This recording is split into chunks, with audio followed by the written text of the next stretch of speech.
Tonight on Silent Fame, we're exposing the perfect images the world worshipped, then the painful truths nobody wanted to hear.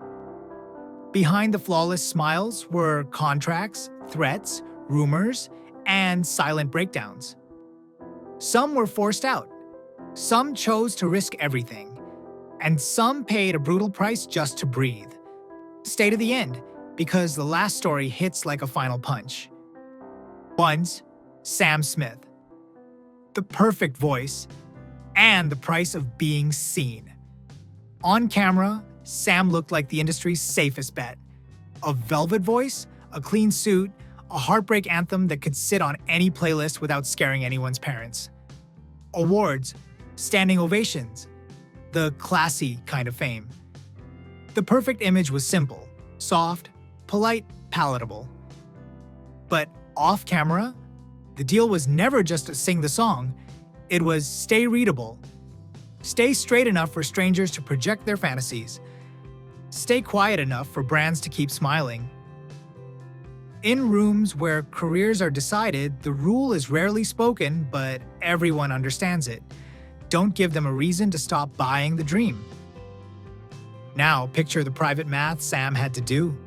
Every interview, every red carpet glance, every rumor, measured against the fear that honesty would turn into punishment. Because when the world falls in love with your voice, it doesn't always want the person attached to it. When Sam started living out loud, first as gay, later as non-binary, using they/them, something ugly surfaced. The applause didn't vanish, it mutated. Comment sections turned into courtrooms. Every outfit became evidence. Every pronoun became a debate topic, like their existence was up for a vote. And the hate wasn't subtle. Mockery, misgendering, jokes, and messages that crossed the line from criticism into menace. One day you're brave, the next you're treated like a scandal. That whiplash breaks people, yet they kept singing. Sam has spoken about anxiety and the toll of being treated like a controversy instead of a human. And when you're famous, even logging off is an escape.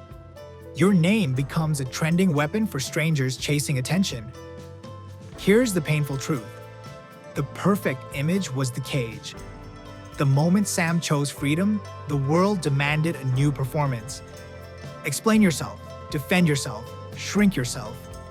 So what's courage here? Being easy to digest, or being real even when it costs?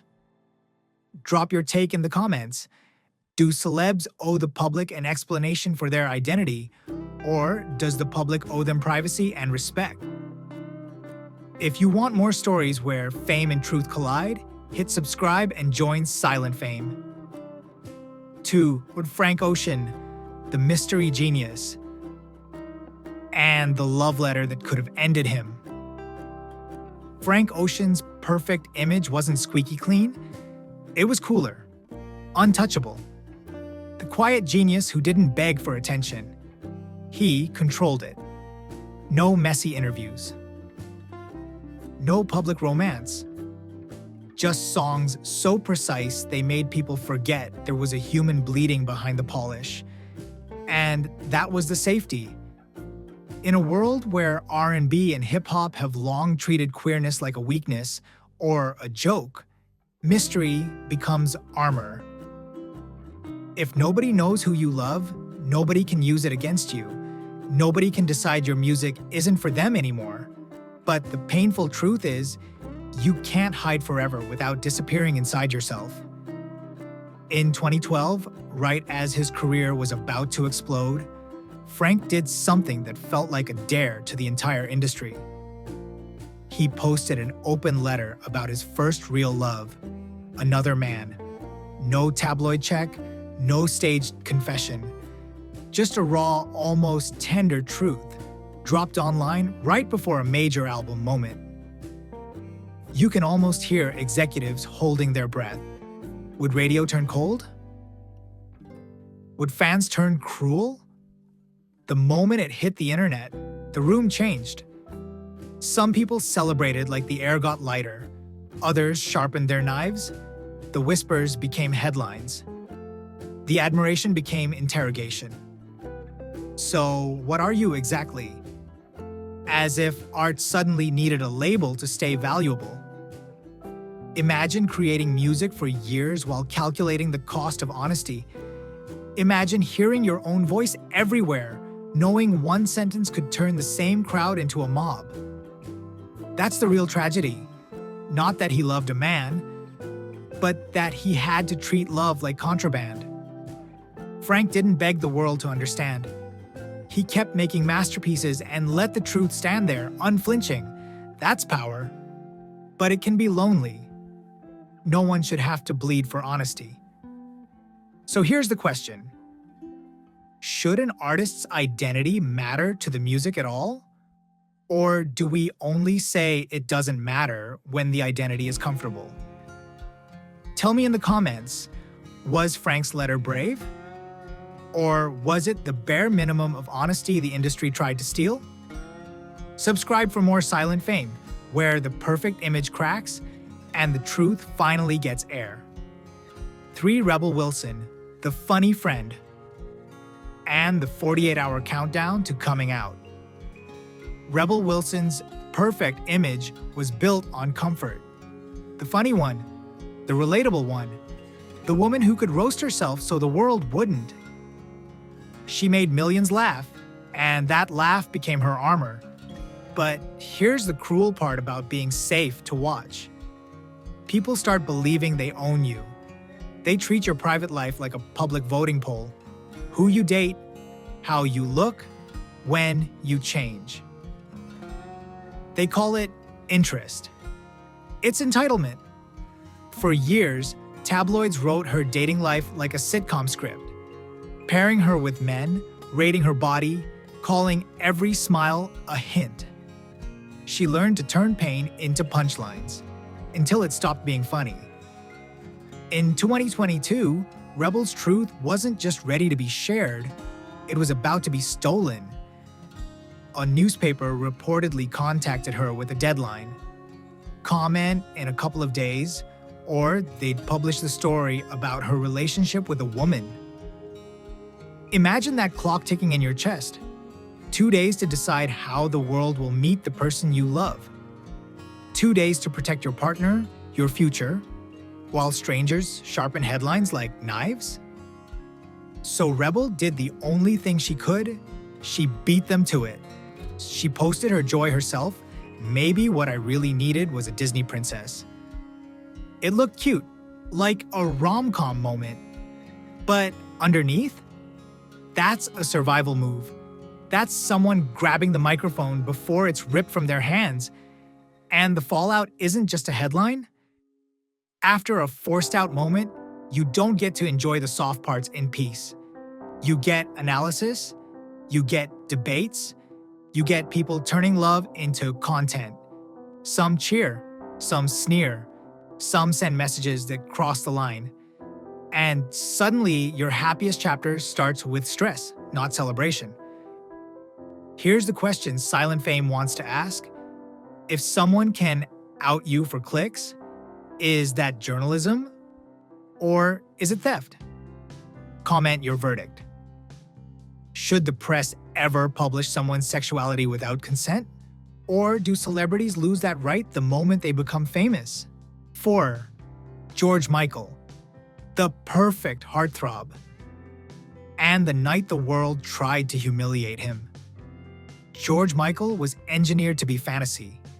The face, the voice, the kind of charisma that made stadiums feel like bedrooms. In the Wham era and beyond, he wasn't just a pop star.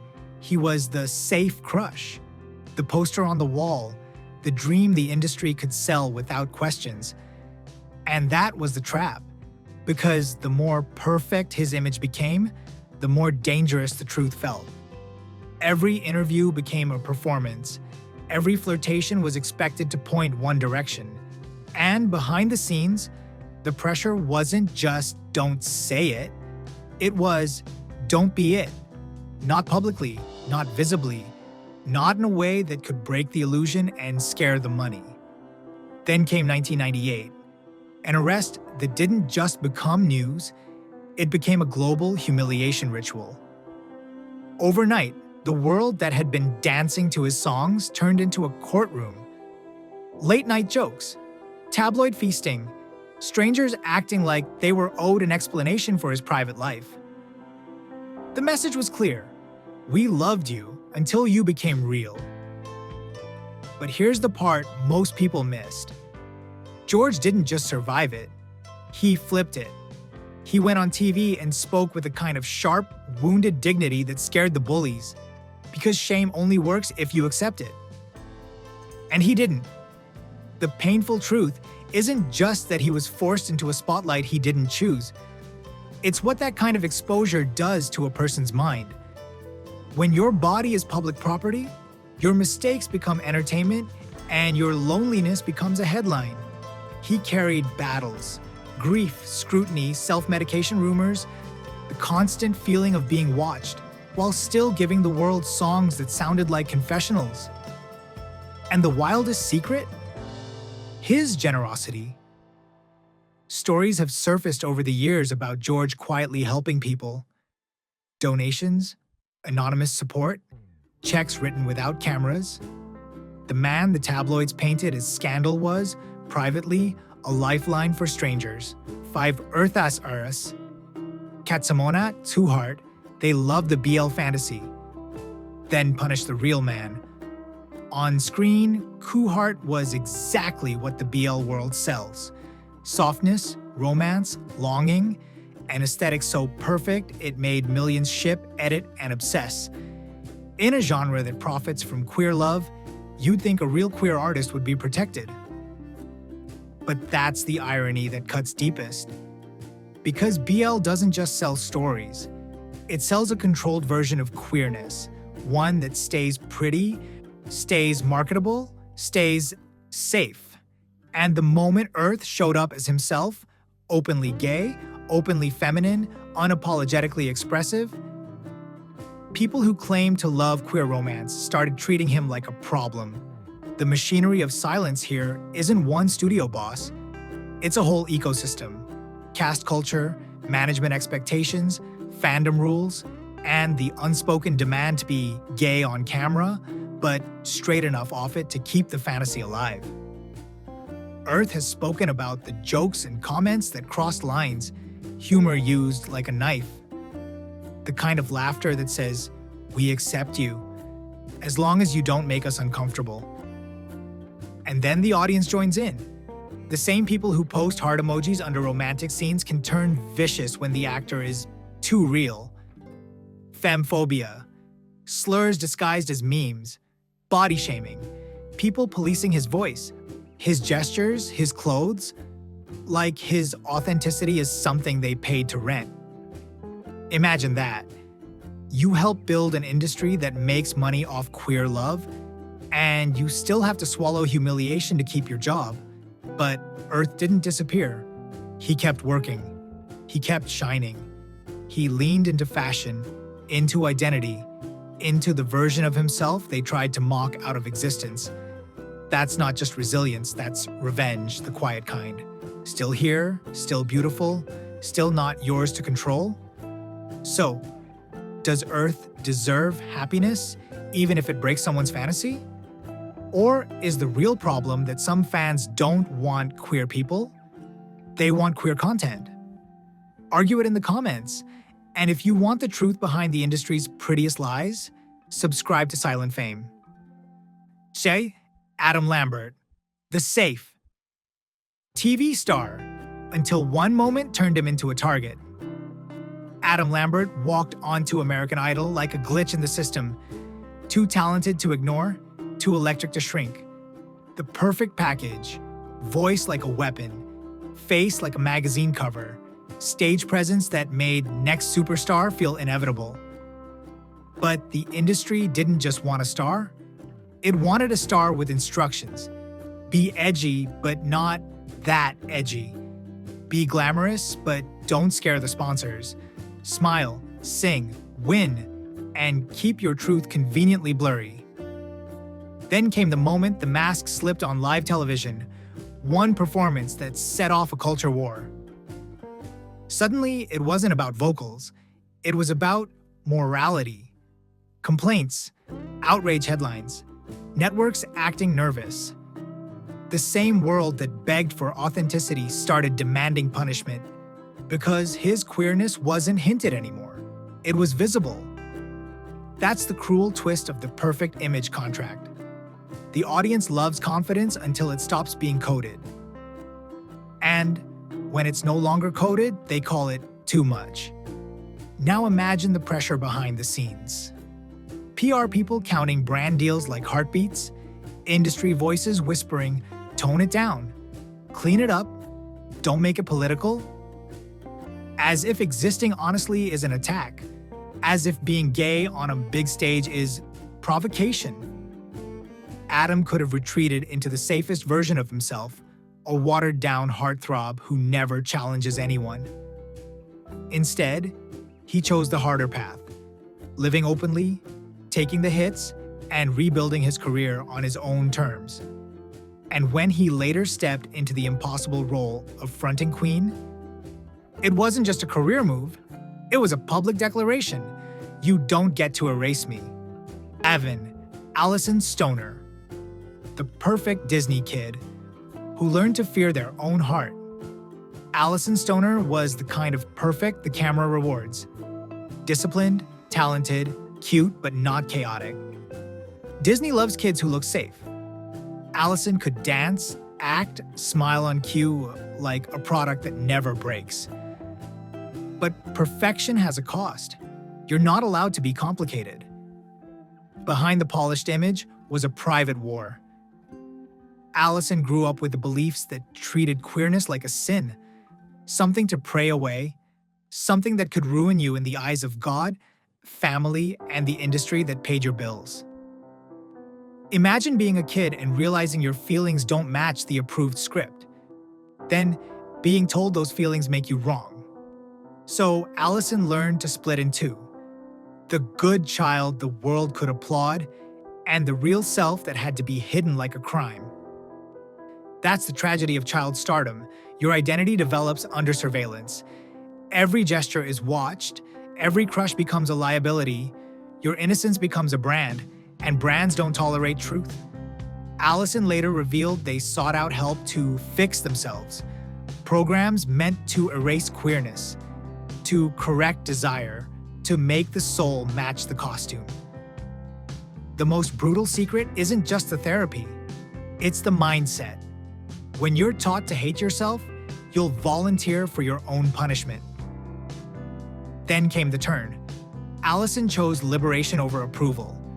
They spoke about falling for a woman, realizing love wasn't the demon, shame was. Later, they identified as non-binary and kept building a life that didn't require permission. So here's the question that should start a war in the comments. When wholesome industries profit off kids, and those kids suffer in silence, who's responsible? The parents? The church? The studios? Or the audience that demands perfect forever? Drop your take below. Does Alyson deserve happiness even if it breaks someone's idea of who they were supposed to be? And if you want more stories where the perfect image was the villain, subscribe to Silent Fame. A to Lance Bass, the teen idol boyfriend who had to protect a fantasy he never agreed to. In the boy band era, Lance Bass wasn't just a person, he was a fantasy package. NSYNC sold perfect. Clean smiles, safe sex appeal, and that illusion that made fans feel like they had a chance. The unspoken promise was cruel. These boys belong to you. In that world, being gay wasn't treated like truth. It was treated like a threat because female desire was the business model. So Lance learned the rules. Don't confirm rumors, don't be seen wrong, don't give the machine a reason to panic. The closet wasn't a door, it was a full-time job. And when you're famous that young, privacy doesn't exist. Managers, labels, PR, everyone has a stake in your image, so everyone feels entitled to control your life. Just keep it vague. Don't label it. Smile, tour, sell, comply. Then, whispers became jokes, and jokes became headlines. Suddenly, it wasn't Lance's choice when to speak. It was the world's countdown. When he finally came out, he didn't just face hate. He faced a colder punishment. The industry quietly rewriting him like he'd broken a contract he never signed. The secret most people ignore? Lance has talked about how being out affected opportunities, how casting could treat him as less believable in straight roles, even though acting is literally pretending. That's not opinion. That's a career tax. So ask yourself, did Lance deserve to be Vuidap because the fantasy ended? Or is it insane that a teenager had to protect adults' profits with his silence? Argue it in the comments. Do fans have the right to feel betrayed when a celebrity comes out? For more stories where the industry sells perfection but punishes truth, subscribe to Silentfame. 9's Holland, the idol who refused the closet, and paid in loneliness, debt, and blood. K-pop sells perfection like religion. Synchronized smiles, controlled relationships, polished innocence. Idols aren't just artists, they're property wrapped in glitter. And inside that system, there's one rule that's never printed but always enforced. Don't be openly gay. That's why Holland's perfect image was never the glossy kind. His perfection was scarier because it was truth. He wanted to debut as an openly gay idol, and agencies reportedly shut the door in his face again and again. Not because he couldn't sing, not because he lacked star power, but because his honesty was considered bad for business. The message was brutal. You can be famous, as long as we can pretend you're straight. So Holland did the unthinkable. He went independent. No label safety net, no corporate budget.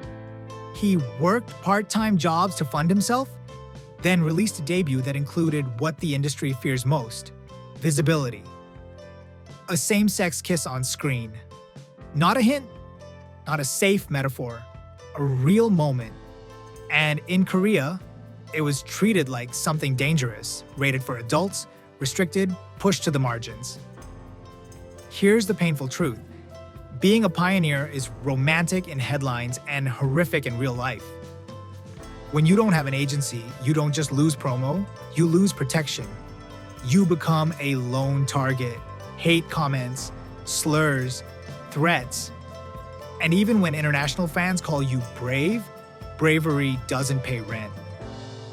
He has spoken about heavy depression and financial pressure because the system that profits off perfection is designed to starve anyone who breaks the rules. And yet, he stayed standing. That's the secret power of Holland. Not that he never fell, but that he refused to crawl back into the closet for comfort. He proved something the industry never wanted tested: an openly gay idol can exist. The tragedy is the price he had to pay to prove it. So tell me, does Holland deserve to be punished for telling the truth?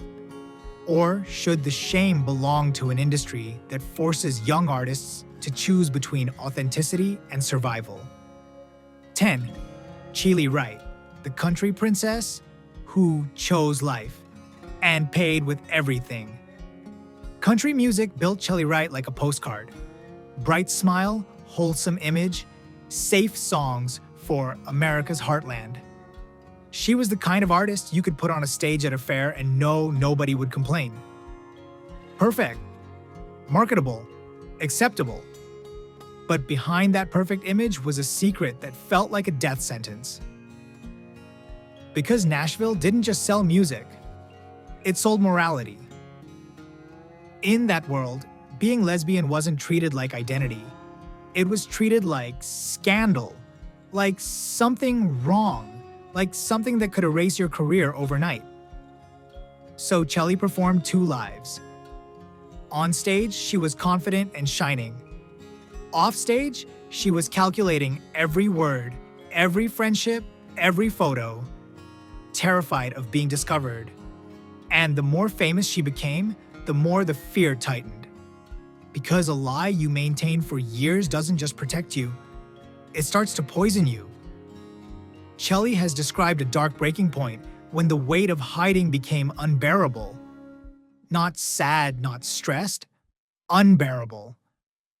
That's the part people need to sit with. The closet isn't just silence. For some people, it's a slow erosion of the will to live. Then she did something that still shocks Nashville history. She came out publicly in 2010, knowing it could destroy her commercial career. And the consequences hit like a storm. Radio support collapsed, sales dipped, hate mail and threats followed. The same audience that once called her America's sweetheart suddenly treated her like she'd committed a crime. But here's why Chelly is the final lesson of this episode. She traded the fantasy for survival. She chose life over approval. And because she did, the next generation in country music had one less wall to smash. That's what sacrifice looks like. Quiet, expensive, and real. So ask yourself, did Chelly deserve the downfall? Or is it proof that society punishes honesty because it exposes how fragile wholesome really is? If these stories moved you, remember, the perfection was the lie, survival was the truth. No one should have to earn the right to be loved or pay a career tax for honesty. Drop your thoughts below. Who was treated the most unfairly and why? Like the video, subscribe to Silent Fame, and share this with someone who needs a reminder that being real is worth it.